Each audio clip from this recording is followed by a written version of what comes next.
धीमहि धियो यो नः प्रचोदयात्।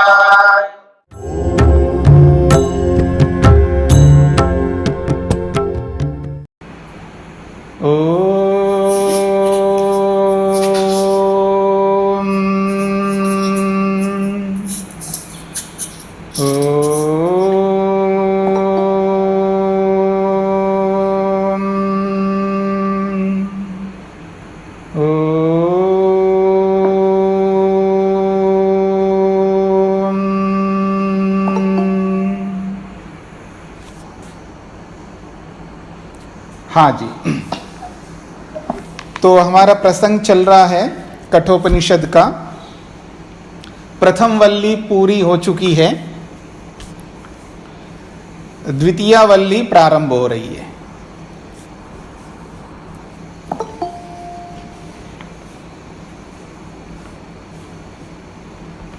यमाचारी के समक्ष नचिकेता ने स्पष्ट कर दिया है कि मेरे को वही वर चाहिए, मरने के बाद क्या होता है, मृत्यु के बाद क्या होता है। सारे प्रलोभनों को नकार चुके हैं और उन प्रलोभनों का उत्तर भी ऐसा उत्तर दिया है जिससे यमाचारी को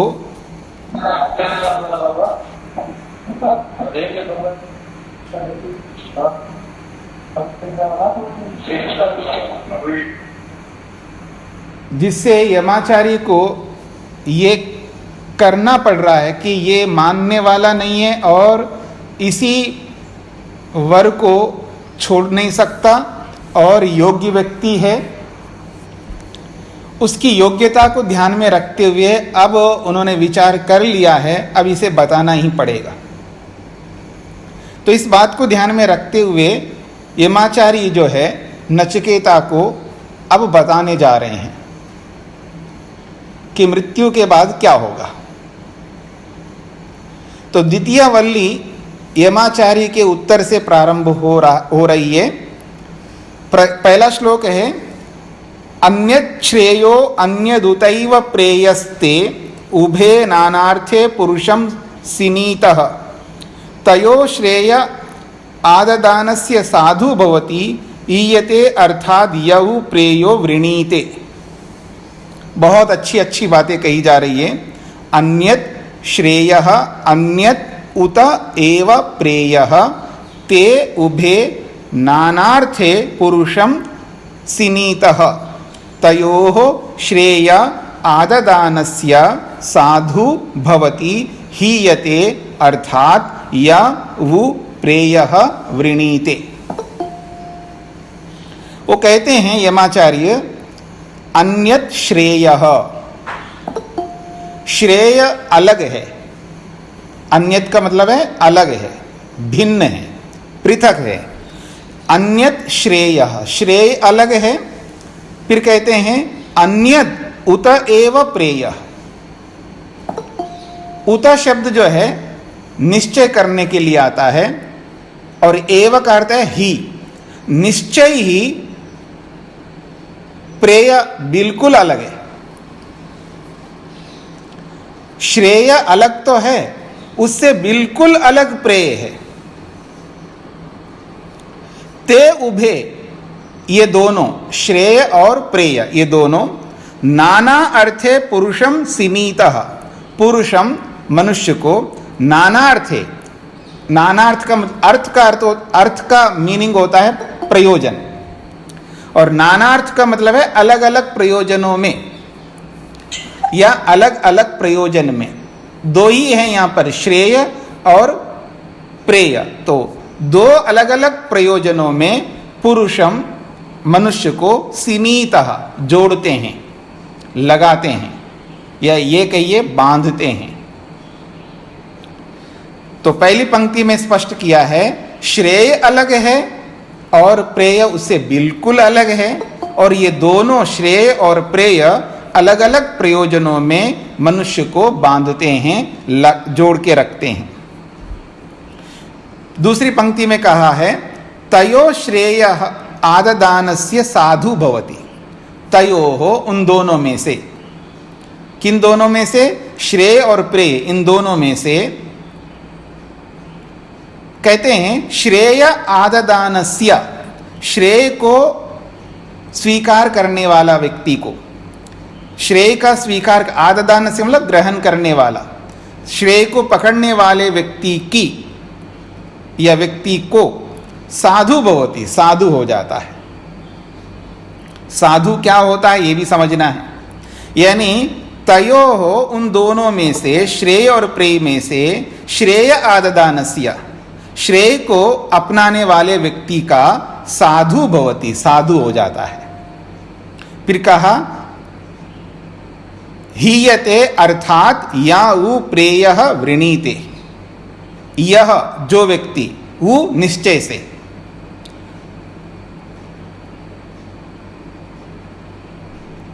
हीयते, हीयते का मतलब है बर्बाद हो जाता है वो, यानी अनर्थ हो जाता है उसका। कौन? जो व्यक्ति, यह जो व्यक्ति उ निश्चय से प्रेय वृणीते, जो प्रेय को वर्ण करता है। अर्थात का मतलब है, अर्थात जिसको आप कहते हैं मतलब, अर्थात मतलब या अर्थात हीयते नष्ट हो जाता है, हानि हो जाती है। कब? या वो प्रेयो वृणीते, जो व्यक्ति, यह जो व्यक्ति वो निश्चय से प्रेय को वर्ण करता है। अब आइए, पहली पंक्ति में कहा है अन्यत श्रेयः अन्यत उत एव प्रेय। श्रेय अलग है और प्रेय अलग है। तो ये क्या है, ये श्रेय और प्रेय? पहले मैं प्रेय को लेकर के बताता हूं, प्रेय क्या होता है। बहुत अच्छी बात है, समझने की आवश्यकता है प्रेय का मतलब क्या होता है और कौन व्यक्ति इस प्रेय को अपना रहा है, ये हमें एहसास करना है। देखिए, प्रातःकाल होता है, आदमी उठता है, उठ करके जो दैनंदिन दिनचर्या जो करनी होती है कर लेता है, फिर नाश्ता करता है। जिसको व्यापार में जाना है तो व्यापार में जाता है, जिसको नौकरी में, जॉब में जाना है तो नौकरी में जाता है, किसी को स्कूल में जाना है, किसी को कॉलेज में जाना है, किसी को पढ़ाना है, किसी को लिखना है, किसी को भोजन बनाना है, किसी को घर की व्यवस्था करनी है, इन सब कामों में लग जाते हैं। फिर दोपहर आता है, लंच का समय आता है तो लंच करता है, फिर वापस उन्हीं कामों में लग जाता है। आचार्य जी, आपका कैमरा आपके फेस से हट गया है, ऊपर की तरफ जा रहा है। हाँ जी, कैमरा जो है ना आचार्य जी, अपना स्वामी जी हट गया, आपके ऊपर की तरफ जा रहा है। अब थोड़ा और नीचे, थोड़ा सा और नीचे करिए। और ठीक है, और भी नीचे भी और थोड़ा बाईं और भी। अच्छा, अब ठीक है? हाँ, नहीं अभी ठीक नहीं है, अभी ऊपर ही है। अच्छा जी, ये तो रोज ऐसे ही होता है। शुरू में तो ठीक था। जी जी, नहीं ठीक है, ठीक है, ठीक है। अच्छा दिखाई दे रहा है स्वामी जी, बहुत बढ़िया दिखाई दे रहा है। तो आप ठीक से नहीं बैठे होंगे। अब ठीक है, अब जी सही है। जी, चलिए म्यूट कर दीजिएगा। हाँ जी, तो प्रेय में, प्रेय क्या है उसको मैं समझा रहा था कि प्रातःकाल उठ करके नित्यकर्म करके नाश्ता करता है, कोई नौकरी पे जाता है, कोई व्यापार में जाता है, कोई स्कूल जाता है, कोई कॉलेज जाता है, कोई पढ़ाने के लिए जाता है, बाकी कोई घर के काम में लग जाता है, फिर दोपहर का लंच का समय आता है तो भोजन करता है, फिर उसके बाद फिर वापस उन्हीं कामों में लग जाता है, फिर डिनर का समय आता है, डिनर करता है, फिर रात को थोड़ा सा मनोरंजन की दृष्टि से कोई टीवी देखता है, कोई कुछ करता है, कोई बातचीत करता है, कोई वॉक करता है, फिर रात हो जाती, फिर सो जाता है, फिर उठता है, फिर यही काम करता है। तो रूटीन में प्रतिदिन यही काम में लगा रहता है व्यक्ति। पढ़ने वाले विद्यार्थी जो है, कोई इंजीनियरिंग में या कोई किसी में अलग अलग विषयों को लेकर के पढ़ता है। और इन सारी पढ़ाइयों का एकमात्र उद्देश्य है रोटी, कपड़ा और मकान। इन्हीं के लिए पढ़ता है व्यक्ति, इन्हीं के लिए पढ़ाता है व्यक्ति, और इन्हीं के लिए ही रोटी, कपड़ा, मकान के लिए ही जॉब करता है, नौकरी करता है, व्यापार करता है, सब काम इसी के लिए करते हैं। इसी का नाम प्रेय मार्ग है, इसी को प्रेय मार्ग कहते हैं। इसी का नाम प्रेय मार्ग है। बस यही काम करना है हमको, जीवन भर यही काम करना है। इसी को प्रेय कहते हैं और सब लोग इसी में लगे हुए हैं। फिर श्रेय मार्ग क्या है? श्रेय किसको कहते हैं?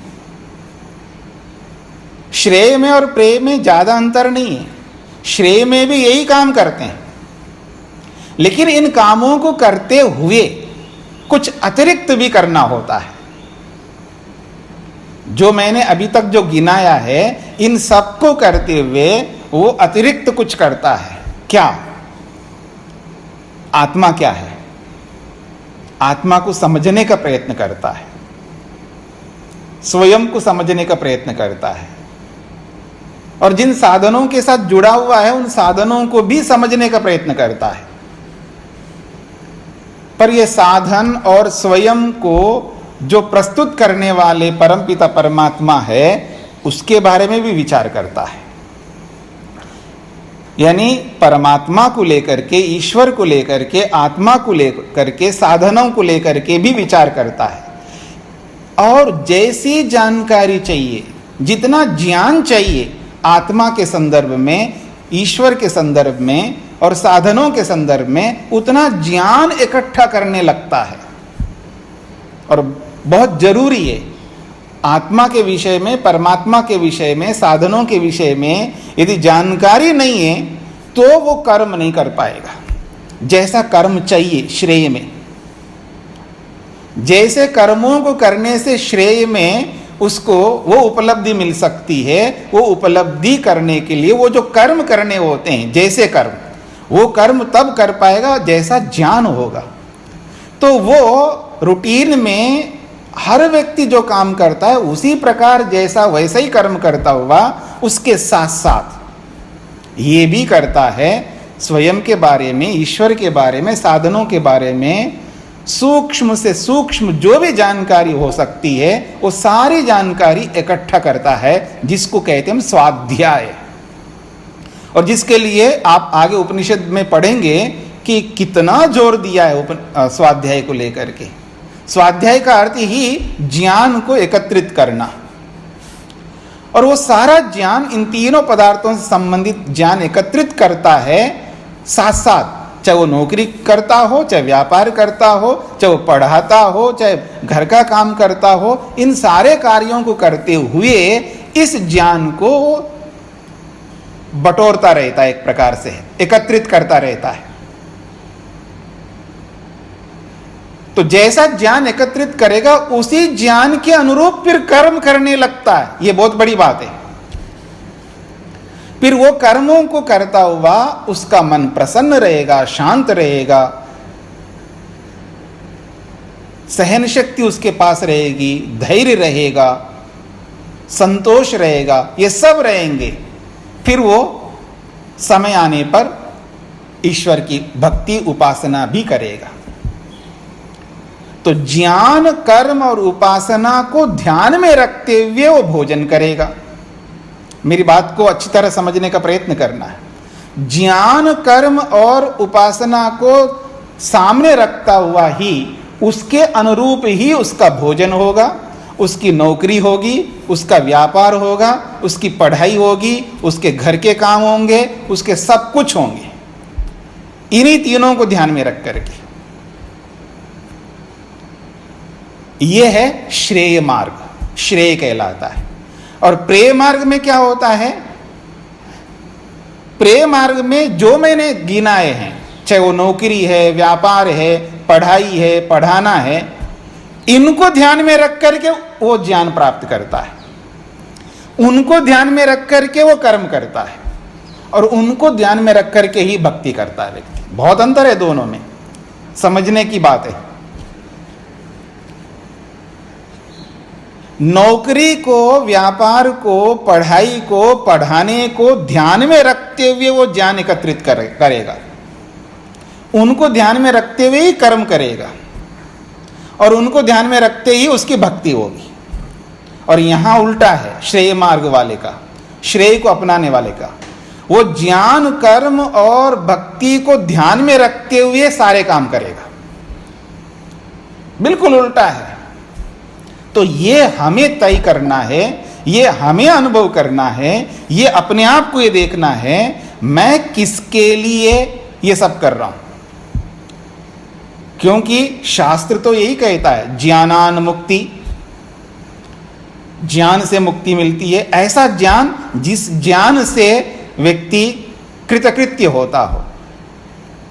ज्ञान तो सबके पास है, मैं मोटी भाषा में कहूं बतेरा ज्ञान है सबके पास, बहुत है, बहुत जानकारी है।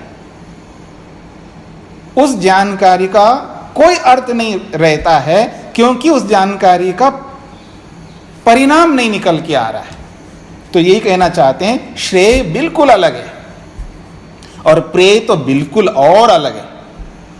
और ते उभे, ये दोनों आदमी को नाना अर्थे सीनीता, बिल्कुल अलग अलग प्रयोजनों को ध्यान में रख करके जोड़ते हैं। कोई रोटी कपड़ा मकान और आने जाने के साधनों को ध्यान में रख करके सारा व्यवहार करता है। उसका नॉलेज भी, उसकी जानकारी भी, उसके कर्म भी उसी को ध्यान में रख करके होते हैं। उसकी भक्ति भी उसी रोटी कपड़ा मकान और आने जाने के साधनों को ध्यान में रख करके होती है। भक्ति भी वैसे ही, कर्म भी वैसे ही, और उसकी जानकारी भी उसी के अनुरूप। यह है प्रेय मार्ग। और उसके विपरीत ज्ञान, कर्म और भक्ति को ध्यान में रख करके उसके सारे क्रियाकलाप होंगे। तो इसलिए कहा जा रहा है, तयो श्रेय आददानस्य साधु भवति।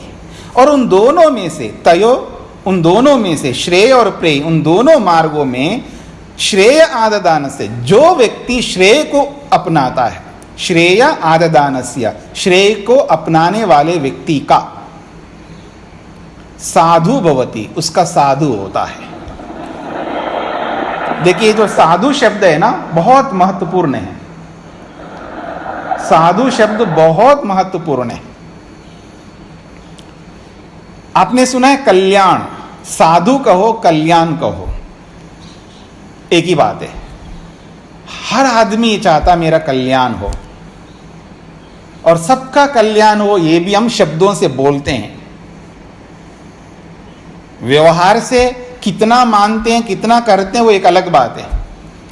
शब्दों से हम यही बोलते हैं सबका कल्याण हो, और विशेषकर मेरा कल्याण तो जरूर हो, ये हर व्यक्ति चाहता है ऐसा। अब इस बात को समझना है, तो ये जो साधु है ये क्या है? जहां शांति है समझ लेना वहां साधु है, वहां कल्याण है।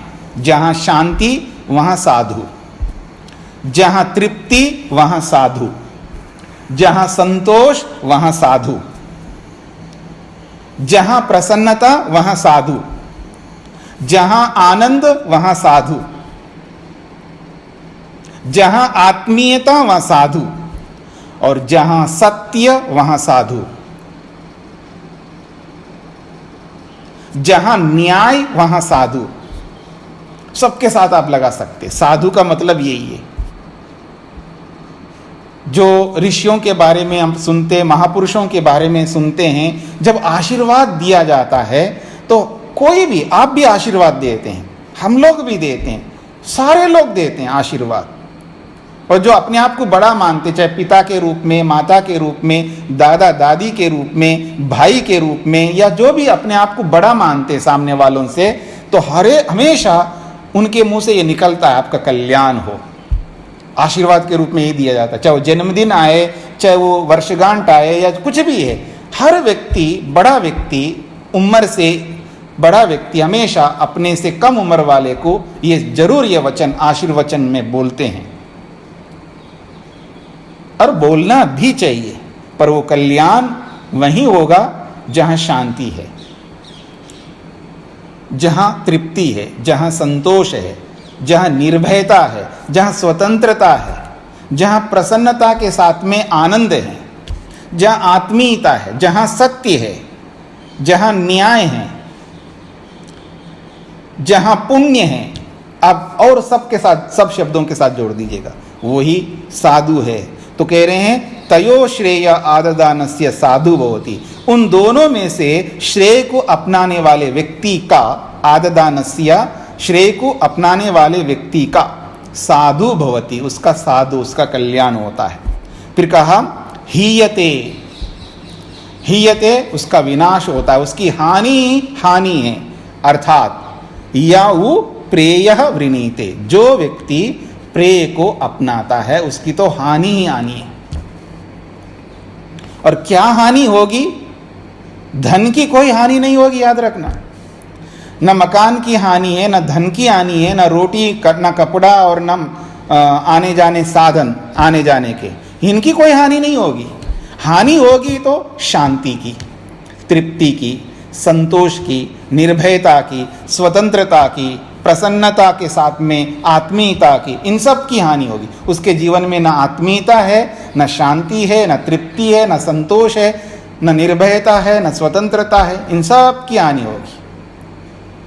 और चिंताओं से ग्रस्त रहेगा, क्लेशों से ग्रस्त रहेगा, यही उसकी हानि है। क्यों? क्योंकि उसने प्रेय को अपनाया है। ये इस श्लोक में बताया जा रहा है। अब क्यों बताया जा रहा है इस बात को अब आपको समझना है। ये तो पिक्चर दिखाया जा रहा है, ये सिनेमा दिखाया जा रहा है। आपकी सिनेमा को मतलब है नाटक है ये। इस नाटक से आप क्या इसका सार निकालेंगे, इसका एसेंस क्या निकालेंगे, ये आपको सोचना है। कह रहे हैं श्रेयश्च प्रेयश्च मनुष्यम एता तौ संपरीत्य विविनक्ति धीरः, श्रेयो ही धीरो भी प्रेयसो वृणीते, प्रेयो मंदो योगक्षेमात् वृणीते। दूसरे श्लोक में स्पष्ट किया जा रहा है, यमाचारी ही कह रहे हैं नचिकेता से, वो कह रहे हैं श्रेयश्च प्रेयश्च मनुष्यम एता, श्रेय च प्रेयः च मनुष्यम एतः तौ संपरीत्य विविनक्ति धीरः, श्रेयः ही धीरः अभिप्रेयसः वृणीते, प्रेयः मंदः योगक्षेमात् वृणीते। अलग अलग शब्दों को इसलिए बोल रहा हूं ताकि आपको स्पष्ट हो जाए। तो कह रहे हैं श्रेयः च का अर्थ है और, श्रेय च प्रेय च, श्रेय और प्रेय मनुष्यम एतः, मनुष्य को प्राप्त होते हैं, मनुष्य के सामने ये दोनों आते हैं। तौ संपरीत्य, तौ उन दोनों को यानी श्रेय और प्रेय को संपरीत्य विचार करता है, उन दोनों को सामने रख करके मन के अंदर उन दोनों के बारे में विचार करता है व्यक्ति। कौन विचार करने वाला? तो कह रहे धीरः, धीर व्यक्ति। धीर शब्द अपने आप में बहुत महत्वपूर्ण है। धीर उसको कहते हैं जिसके अंदर धैर्य होता है, जिसके अंदर क्षमा होती है, जिसके अंदर प्रसन्नता होती है, जिसके अंदर शांति रहती है, जिसके अंदर समत्व भाव होता है, जिसके अंदर न्याय होता है, सत्य होता है, वही धीर होता है। अन्यथा वो धीर कभी नहीं हो पाता है। जो बात बात पर इरिटेट हो जाए, बात बात पर गुस्सा आ जाए, बात बात पर उसको झूठ बोलना हो, अन्याय करना हो, और भी बहुत सारी बातें हैं, वो धीर कभी नहीं हो सकता। शास्त्र की परिभाषा है धीर वही है जिसके अंदर ये सारे गुण हो। तो कहा जा रहा है जो धीर व्यक्ति है वो इन दोनों को लेकर के संपरीत्या विचार करता है, आखिर मेरे को किस मार्ग में जाना है, किस रास्ते में जाना है। जब सामने विकल्प दिखाई देते हैं, ऑप्शंस दिखाई देते हैं, दो मार्ग दिखाई देते हैं, तो उसको तो सोचना ही पड़ेगा कि इस मार्ग पे जाऊं या इस मार्ग पे जाऊं, किस मार्ग पे जाऊं। तो इसलिए कहा विविनक्ति, एक बहुत अच्छा क्रियापद है यहाँ पर। विविनक्ति का मतलब पृथक करता है व्यक्ति, दोनों को अलग अलग करके देखता है। और मैं दूसरे शब्दों में बोलूं तो उसका ऑपरेशन करता है। श्रेय का भी ऑपरेशन करता है और प्रेय का भी ऑपरेशन करता है। जब व्यक्ति ऑपरेशन करता है तो सब कुछ खुल जाता है, उसका सब कुछ उसके सामने आ जाता है, और दूसरे शब्द में A to Z उसको पता लग जाएगा श्रेय क्या होता है। परिपूर्ण मतलब सर्वांगीण दृष्टि, हर एंगल से उसको समझ में आता है कि श्रेय क्या है और प्रेय क्या है। तो इस प्रकार इन दोनों को वो सामने रख करके विविनक्ति पृथक करके देखता है। और याद रखना, जिसको आप विवेक कहते हैं ना, विवेक का अर्थ यही होता है जहां दो वस्तुएं सामने हो, दो चीजें हों, दो विषय हों, दो के बीच में ही विवेक होता है। एक विषय में कभी विवेक नहीं होता, याद रखना। विवेक का अर्थ ही है दोनों को अलग करके देखना। तो यहाँ विविनक्ति जो है ये विवेक के लिए बोला जा रहा है, दोनों को अलग अलग करके देखता है।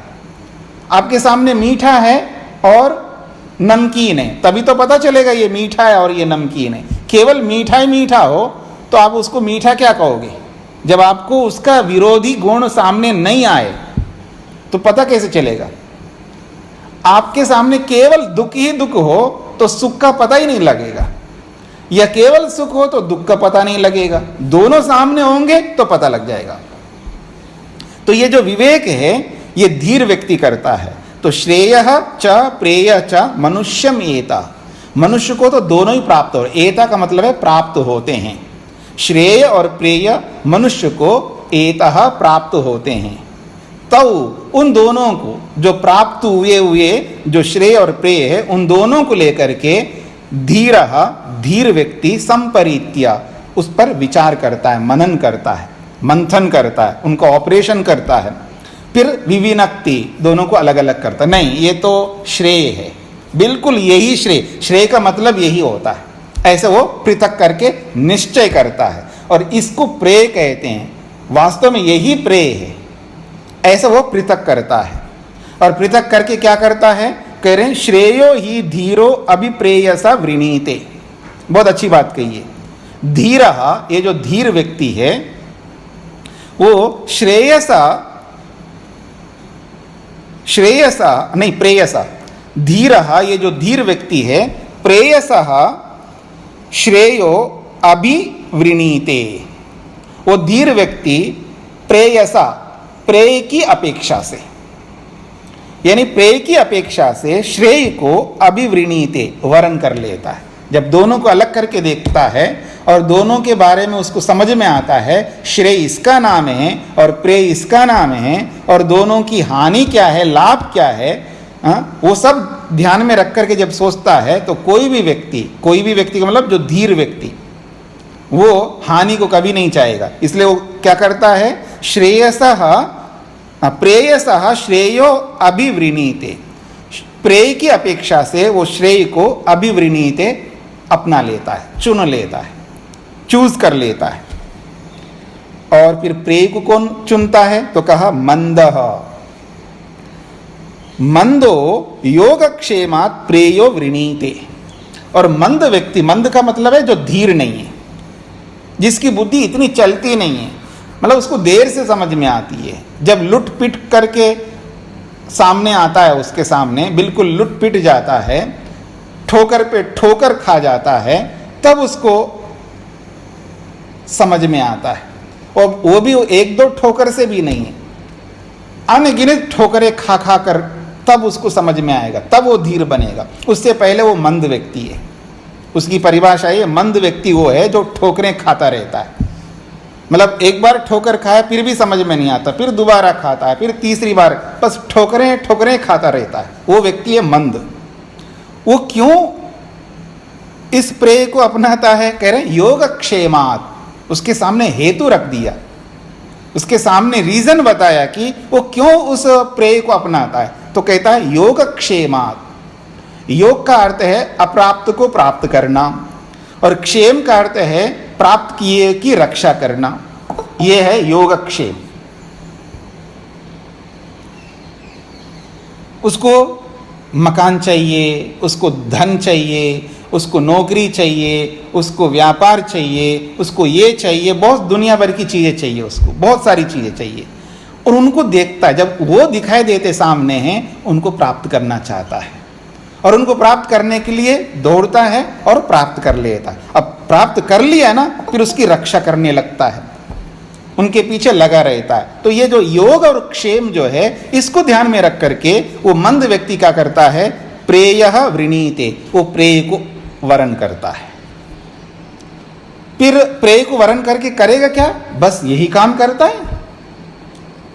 सुबह उठेगा, नाश्ता करेगा, टिफिन बॉक्स ले लेगा, नौकरी पे चला जाएगा, व्यापार में चला जाएगा, स्कूल चला जाएगा, कॉलेज चला जाएगा, फिर आएगा, फिर खाएगा, फिर थोड़ा इधर उधर की बातें करेगा, थोड़ा सा टीवी देखेगा, थोड़ा सा वॉक करेगा, फिर रात हो जाएगी, फिर सो जाएगा, फिर उठेगा, फिर यही काम करेगा। बस उसको होश में जब से आता है तब से लेकर के मृत्यु तक यही काम करता रहेगा, यही काम करेगा। क्यों? उसके सामने योगक्षेम दिखाई देता है, उसके सामने आत्मा नहीं दिखता, उसके सामने परमात्मा नहीं दिखता, उसके सामने आत्मीयता नहीं दिखती, उसके सामने अपनत्व कुछ नहीं दिखता, उसको बस यही दिखाई देता है। इस दृष्टि से वो प्रेय को स्वीकार करता है, ये बात कही जा रही है। आगे बढ़ते हैं। अच्छा, मैं तो बोलता ही जाता हूं, आपसे पूछता नहीं बीच में। आप लोगों को समझ में आ रहा है? किसी को समझ में ना आए तो पूछ सकते, प्रश्न कर सकते हैं, क्रॉस क्वेश्चन भी कर सकते हैं। अच्छे से समझ आ रहा है, आ रहा है ना? चलिए, बढ़िया। हाँ, जिस किसी को भी नहीं आ रहा हो समझ में तो आप पूछ सकते हो, अपना म्यूट खोलो और पूछो, पूछने के बाद फिर म्यूट कर लो। हाँ जी, स्वामी जी नमस्ते। ये प्रेय मार्ग एक बार और बता दीजिए। एक बार और बता दूं तो आप जब घंटी बजती है तो आप पढ़ाते हो ना? ऋचा जी पूछ रही हैं। हाँ स्वामी जी। हाँ जी, जब आपके गुरुकुल में जब घंटी बजती है तो आप पढ़ाने जाते हो, घंटी बजती है तो भोजन करने जाते हो, घंटी बजती है तो उठते हो, घंटी बजती है तो सोते हो, तो घंटी पे चलते हो ना आप, जी और रोज यही काम करते हो आप गुरुकुल में। और जब तक कितने सालों से कर रहे हो आप?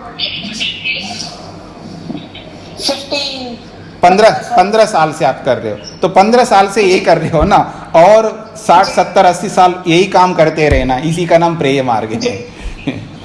मतलब जो लौकिक है, मतलब सांसारिक कार्यों में जो होता है वो प्रेय। नहीं, ये ऐसा नहीं है। मैंने ये नहीं कहा, मैंने ये कहा जैसे मैं पढ़ा रहा हूँ ना, आप भी पढ़ाते हो, मैं भी पढ़ा रहा हूँ, और रोज मैं यही पढ़ाता रहूँगा, और मैं भी घंटी पे उठता हूँ, मैं भी घंटी पे सोता हूँ, मैं भी सब घंटी पे, मैं भी गुरुकुल में रहता हूँ जैसे आप गुरुकुल में रह रहे हो। जी ठीक है ना? हाँ, बस अंतर ये है, मैं गुरुकुल कम आश्रम दोनों है हमारे पास में। और श्रेय में क्या है स्वामी जी? हाँ, पहले एक तो समझ लीजिएगा, तो जो आप कर रहे हो वही काम मैं ही कर रहा हूँ, और ऐसा ही हर व्यक्ति कर रहे हैं। कोई गुरुकुल में रह के कर रहा है, कोई घर में रह के कर रहा है, कोई किसी और जगह रह करके कर रहा है। काम तो हम सब यही काम कर रहे हैं, इसी का नाम प्रेय है। जिंदगी भर यही करना है हमको, तो ये प्रेय कहलाता है। और श्रेय उसको कहते हैं ये सारे काम करते हुए, यही काम सारे जो रूटीन के अपने सबके अपने अपने काम हैं। अगर कोई कहे कि जी बाबा जी आप तो ये पढ़ाते हो, गुरुकुल में रहते, ये करते हो, तो आप एक काम करो, व्यापार कर लो या नौकरी कर लो, तो मेरे बस की बात नहीं, मैं नहीं कर सकता। और मैं आपको ये कहूँ कि आप मेरा काम कर लो, तो आपकी बस की बात नहीं है। सबके अपने अपने काम हैं, आप अपने कामों में कुशल है, मैं अपने काम में कुशल हूँ।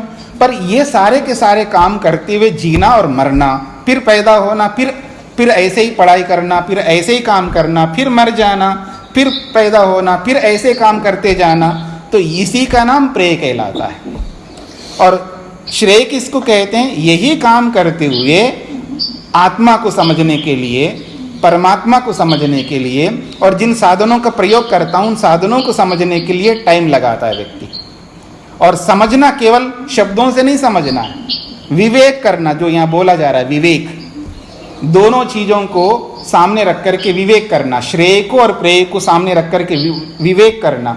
और विवेक करके जिसको विवेक कहते हैं, जो मुक्ति का साधन बनता है, या ये मैं कहूँ जो स्वतंत्रता का साधन बनता है, तृप्ति का, संतोष का, निर्भयता का, हाँ, और प्रसन्नता का, निरोगिता का, इनका जो कारण बनता है उस कारणों को स्वीकार करना है ज्ञान पूर्वक। फिर उसी को पाने के लिए वैसा ही कर्म करना है और फिर वैसी ही भक्ति करना, ये करना है साथ में। अगर ये हम कर रहे हैं यथावत तो फिर हम श्रेय मार्ग ही कहलाएंगे, श्रेय को अपनाने वाले कहलाएंगे। जी। और लक्ष्य सामने रहेगा हमारा कि ज्ञान पाने के लिए, कर्म करने के लिए, भक्ति करने के लिए मैं खा रहा हूं, मैं पढ़ा रहा हूं, उनके लिए सारे काम कर रहा हूं, ये तो साधन है मेरे लिए। लक्ष्य तो मेरा ज्ञान है, कर्म है, भक्ति ये लक्ष्य है मेरा, और ये तो उस लक्ष्य को पाने के लिए साधन बन गए। और आज हम क्या करते हैं, हमारा लक्ष्य है नौकरी, हमारा लक्ष्य है व्यापार, हमारा लक्ष्य है पढ़ाना, हमारा लक्ष्य है और जो भी जिन जिन के बने वो हमारे लक्ष्य, उनके लिए हम भक्ति करते हैं। भक्ति करते भी उनके लिए, ज्ञान प्राप्त करते भी उनके लिए, और कर्म भी करते हैं तो उन्हीं के लिए कर्म करते हैं। तो ये अंतर है श्रेय और प्रेय में। स्पष्ट हो गया? स्वामी जी, परा और अपरा से भी संबंधित है कुछ, इसमें जैसे श्रेय है तो वो परा में आएगा, है ना? ये बाद में आपको पता लग जाएगा। अभी श्रेय और प्रेय को समझ लीजिएगा, बाकी परा और अपरा को बाद में समझते हैं जब वो आएगा तो। ठीक है जी जी जी। अब हम आगे बढ़ते हैं, तीसरे श्लोक को निकालिएगा। ये 2 श्लोकों के माध्यम से नचिकेता को यमाचार्य ने बोला। ये सारी भूमिका दी उन्होंने, ये भूमिका के रूप में इंट्रोडक्शन दिया उन्होंने यमाचार्य ने नचिकेता को। ये भूमिका दे करके अब वास्तविकता बताने जा रहे हैं। स त्वं प्रियान प्रिय रूपांश्च कामान अभिध्यायन नचिकेतो अत्यस्राक्षी नैताम श्रृंकाम वित्तमयीम अवाप्तो यस्याम मज्जन्ति बहवो मनुष्याः। बहुत अच्छी बात कही है। वो कहते हैं स त्वं प्रियान प्रिय रूपान च कामान अभिध्यायन नचिकेतः अत्यस्राक्षीः न एताम श्रृंकाम वित्तमयीम अवाप्तः यस्याम मज्जन्ति बहवः मनुष्याः। वो कहते हैं सत्वम नचिकेतः, ये नचिकेता को संबोधित कर रहे हैं यमाचार्य। नचिकेतः ये संबोधन में है। हे नचिकेता, सत्वम वह तुम। ये साहित्यिक भाषा में, हिंदी में भी बोलते हैं वह मैं, वो मैं, ऐसा बोलते हैं ना, ऐसे संस्कृत में भी ऐसा बोला जाता है। सत्वम यानी वह तुम। हे नचिकेता वह तुम यानी तुम, प्रियान प्रिय रूपान कामान च, जो जो प्रिय लगते हैं हमको उन सारे प्रियों को आपने देखा है। और प्रिय रूपांश्च कामान, और जो कामनाएं हमारे मन के अंदर, बहुत सारी कामनाएं हैं और बहुत ऊंची ऊंची कामनाएं हैं, उनको कहा है प्रिय रूपान कामान। जो बहुत ऊंची ऊंची जो कामना है वो, और जो साक्षात प्रत्यक्ष जो हमको प्रिय दिखाई देते हैं, चाहे वो रूप है, रस है, गंध है, स्पर्श है, शब्द है, वो धन है, वो सोना है, वो चांदी है, वो गाड़ी है, जो कुछ भी हमको प्रिय दिखते हैं वो सारे के सारे प्रिय हैं। ये प्रत्यक्ष है जो हमारे सामने है, हमारे पास में है। और जो प्रिय रूपान कामान वो हैं जो अभी हमारे सामने नहीं है, हमारे मन में है, कामनाओं के रूप में है, अभिलाषा के रूप में, इच्छाओं के रूप में है, तमन्नाओं के रूप में, वो है प्रिय रूपान कामान। तो प्रिय जो सामने प्रत्यक्ष है उनको, और जो मन के अंदर जो विद्यमान है प्रिय रूप कामान, उन सबको अभिध्यायन, उन सब के बारे में आपने विचार किया। ये नचिकेता, उन सबको ध्यान में रख करके आपने विचार किया, मंथन किया, और मंथन करके एक निष्कर्ष पर आप पहुंचे। और पहुंच करके आपने क्या किया, अत्यस्राक्षी ही, तूने छोड़ दिया इन सबको, प्रिय को, प्रिय रूप वाले कामनाओं सबको आपने छोड़ दिया, त्याग कर दिया। बहुत विशेष व्यक्ति हो आप। फिर कह रहे हैं न एताम श्रृंकाम वित्तमयीम अवाप्तः। बहुत अच्छी बात कही है दूसरी पंक्ति में, कह रहे हैं एताम श्रृंकाम वित्तमयीम, ये जो धन रूपी, कांचन रूपी, या आप ये कह सकते हो कल्पद्रुम के रूप में जो दिखाई देता ना हमको समझ, ये तो अक्षय पात्र जिसको आप बोलते हो ना, जैसे खाने के संदर्भ में बोलते हैं, अक्षय पात्र में कभी समाप्ति नहीं होता है, निकालते जाओ फिर उसमें फिर भी अन्न दिखाई देता, उसको कहते हैं क्षय न क्षय अक्षय, जो क्षय नहीं होता यानी समाप्त नहीं होता है, उसको अक्षय कहते हैं। और ये जो वित्तमयीम श्रृंखाम, ये ऐसी श्रृंखला है, ऐसी माला है जो वित्तमयी है, जिसमें वित्त धन है, और ये धन सोना रूपी धन हो, चांदी रूपी धन हो, मकान रूपी धन हो, जमीन रूपी धन है, जो जो मैंने आपके सामने रखा है, प्रलोभन दिया है, वो सब को ध्यान में रख करके उनको इकट्ठा करके इन्होंने बोला है श्रृंकाम वित्तमयीम। ये जो धन रूपी, सुवर्ण रूपी, भूमि रूपी जो धन वित्तमयी आपके सामने रखा है, ये श्रृंखला है, ये माला है जो आपके सामने रखा है, न अवाप्ता, तूने उसको प्राप्त नहीं किया, उसको तूने छूना भी नहीं स्वीकार किया, उसको छूना भी नहीं चाह रहे आप, उसको प्राप्त करना, उसको अपने पास लाना तो दूर की बात है, उसको स्पर्श भी नहीं किया तूने, इन सबको न अवाप्ता, छोड़ दिया है, प्राप्त नहीं किया है। जबकि यस्याम बहवा मनुष्या मज्जन्ति, तूने ही ऐसा किया है, तू तो विरले हो, रेयर में ऐसा कोई करता है, हजारों में नहीं, लाखों में नहीं, करोड़ों में नहीं, अरबों में। हाँ याद रखना, ये हजार लाख करोड़ की बात नहीं चल रही है, ये तो अरबों में से इतने विरले आप हो, इन सबको तूने हाथ नहीं लगाना, आपने स्पर्श भी नहीं किया, इन सबको दूर से त्याग कर दिया, इसलिए आप महान हो। फिर वो कह रहे हैं यस्याम, जिस इस वित्तमयी, धनमयी, सुवर्णमयी, भूमिमयी, जो भी आप कह सकते हो, इनको देख करके बहवह मनुष्य, दुनिया भर के लोग मज्जन्ति, इसमें डूब जाते हैं। नौकरी के पीछे, व्यापार के पीछे, उसके पीछे, इसके पीछे, हर वस्तु के पीछे आदमी डूब जाता है, लेकिन तूने नहीं, इनको स्पर्श तक नहीं किया। तो कह रहे हैं सत्वम, वो तुम जो है प्रिय को, प्रिय दिखने वाली सारी कामनाओं को विचार किया, मंथन किया है और उनको पृथक करके देखा है और अत्यसराक्षी, उनको त्याग कर दिया, छोड़ दिया है।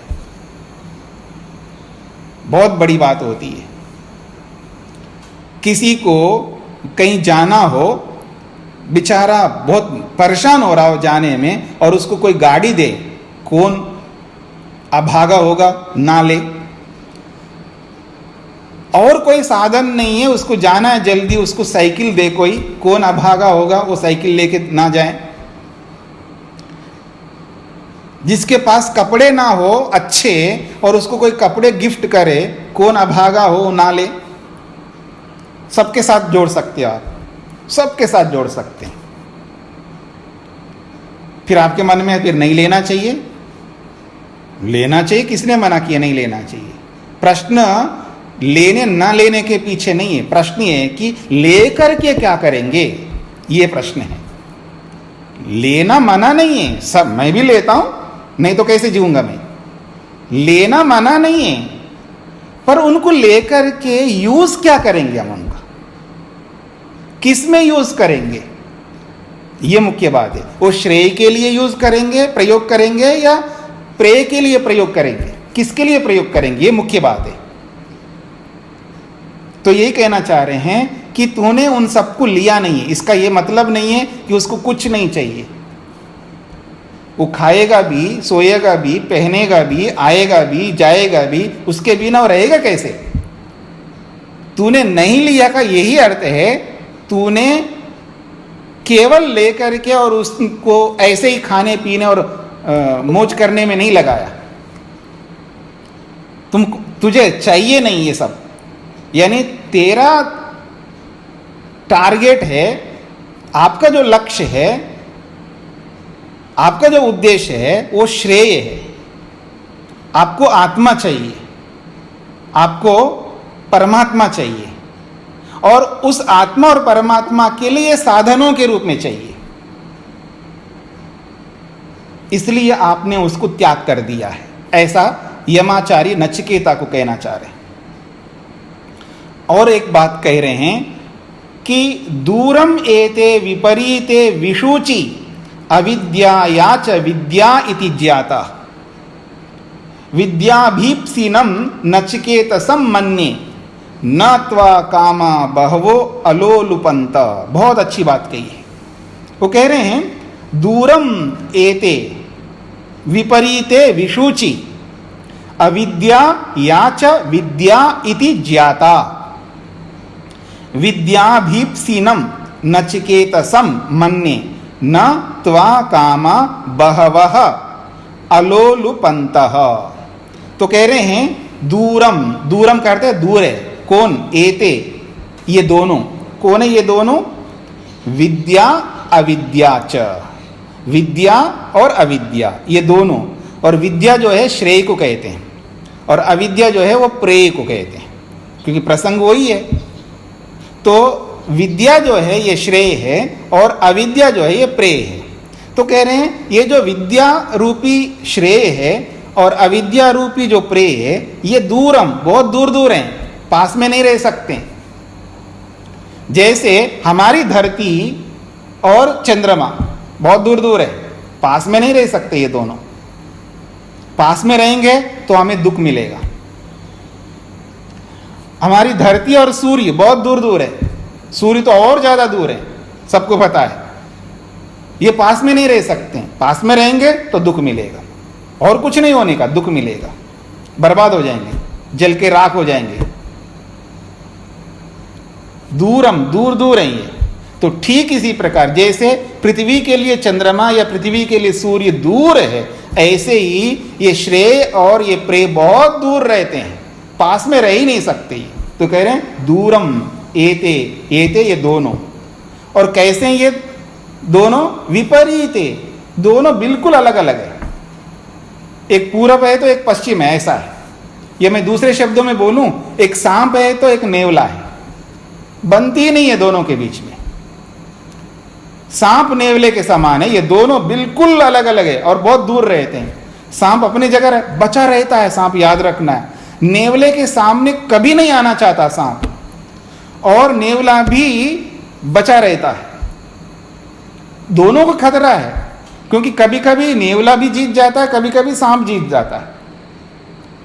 दोनों एकदम, दोनों एक दूसरे के ऐसे शत्रु हैं, कभी पास में नहीं रहना चाहते हैं। ऐसे ही कह रहे हैं विपरीते, ये बिल्कुल अलग अलग है। और विशुचि, विशुचि का मतलब दोनों का फल अलग अलग है, दोनों के फल अलग है। यानी विद्या का श्रेय का फल अलग है और प्रेय अविद्या का भी फल अलग है।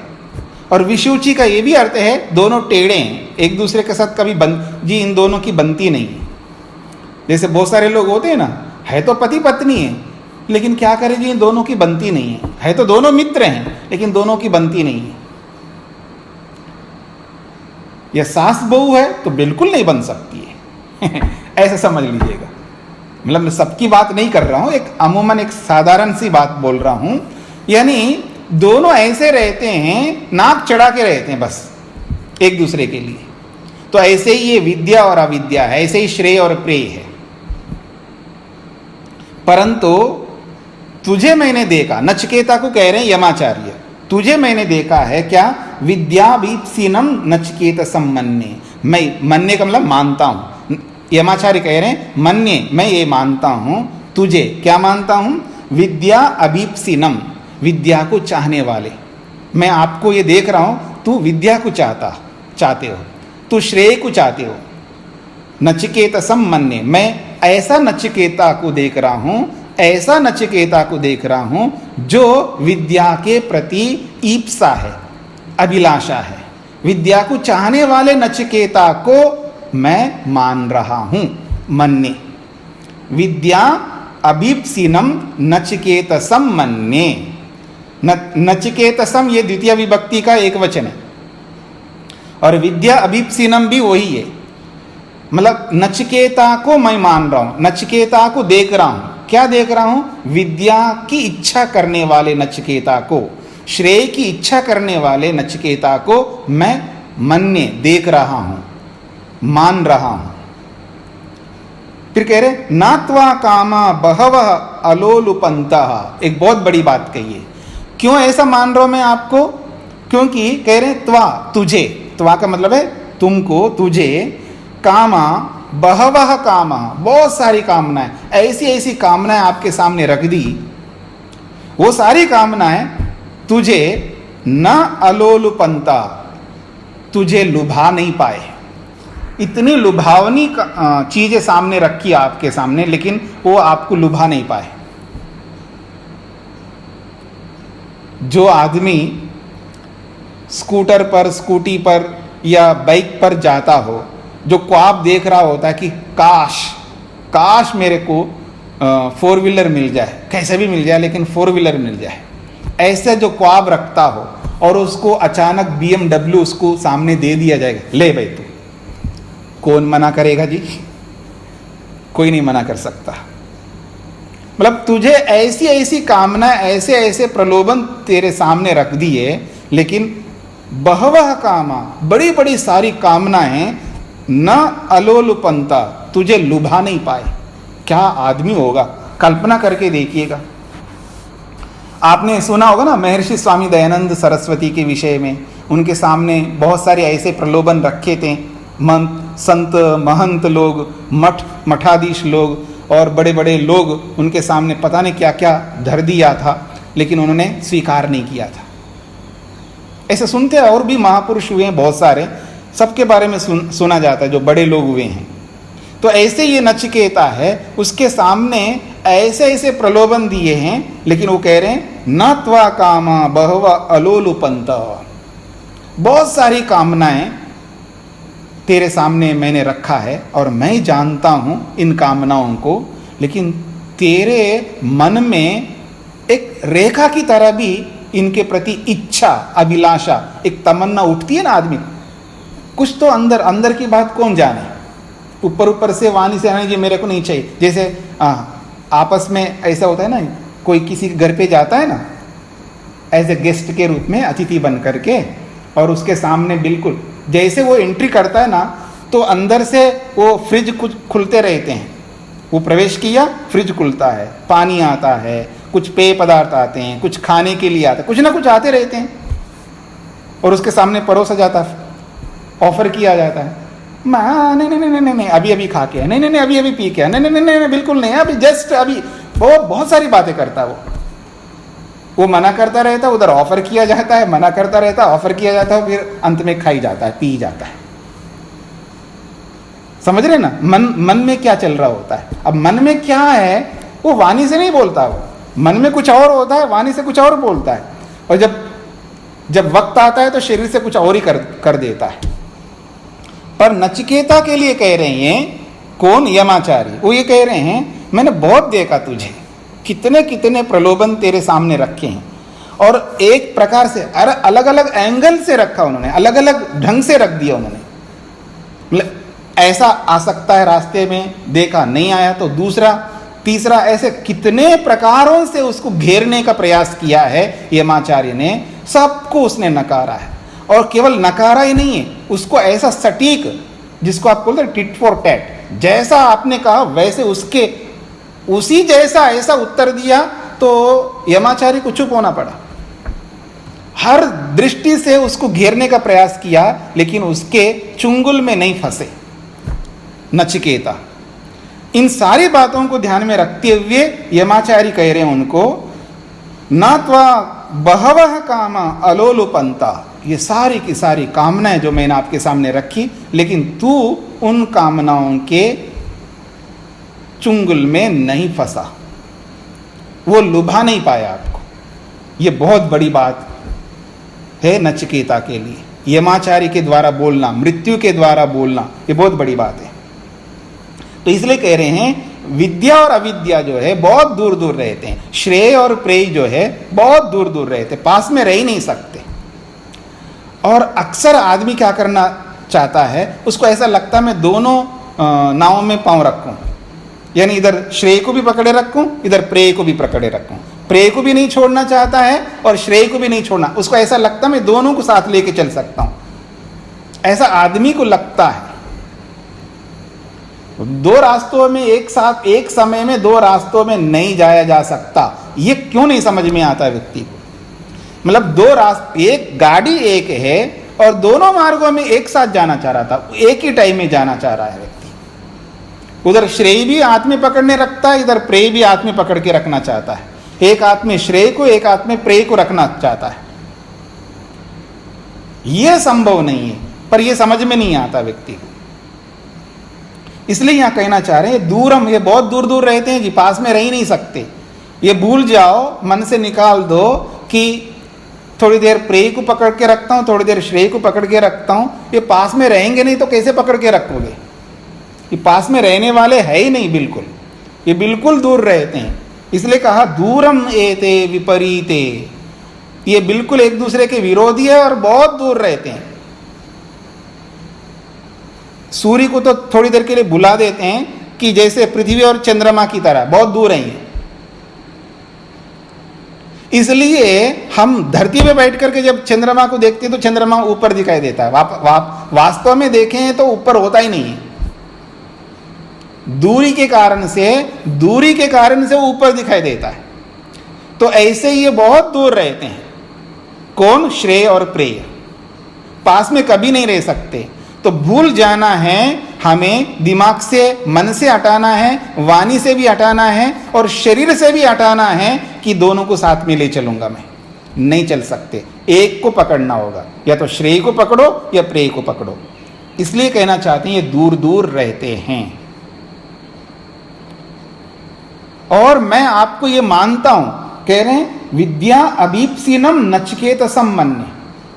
ये बहुत बड़ा कॉम्प्लीमेंट है व्यक्ति के लिए कि कोई बहुत बड़ा आदमी हो और सामने वाले को ये बोले, क्योंकि उसका वो स्तर भी नहीं है। वो बड़ा आदमी, ये छोटा आदमी है, और बड़ा आदमी छोटे को ये बोले और छोटे को अपने बराबर बिठा दे उसको, तो कितनी बड़ी उपलब्धि होगी उसके लिए। तो ये कहना चाह रहे हैं आपको विद्या को, कोई जैसा हम कहते हैं ना, ये तो बिल्कुल मूर्ख आदमी है, ये तो बिल्कुल देखो कैसा लोभ कर रहा है। हम देखते हैं ना सामने वाले व्यक्ति को, हम बोल पड़ते किसी को, ये तो देखो कितना गुस्सा कर रहा है, ये कितना लोभ कर रहा है, कितनी ईर्ष्या कर रहा है, कितना लड़ रहा है, देखो ये आदमी। ऐसा हम देखते हैं सामने वाले को। ये हमारा मन के अंदर चल रहा होता, कभी वाणी से भी बोल देते हम लोग, लेकिन ये ऐसा बोल रहे तुझे तो, तेरे पास तो अविद्या ही नहीं है, तो अविद्या के पास में नहीं जा रहे हो। मैं इतना आपको कर करके मैं देखना चाह रहा था कि ये अविद्या में फंसता ही नहीं फंसता है, लेकिन तूने स्पर्श तक नहीं किया। इसलिए मैं मानता हूं, मानने का अर्थ है मैं मानता हूं। क्या? विद्या अभीप्सिनम नचिकेतसम मन्ये। मैं ये देख रहा हूं कि विद्या को चाहने वाले, यानी श्रेय को चाहने वाले नचिकेता को मैं मान रहा हूं। ये बहुत बड़ी बात है नचिकेता के लिए, एक यमाचारी के द्वारा कहना, एक मृत्यु के द्वारा कहना।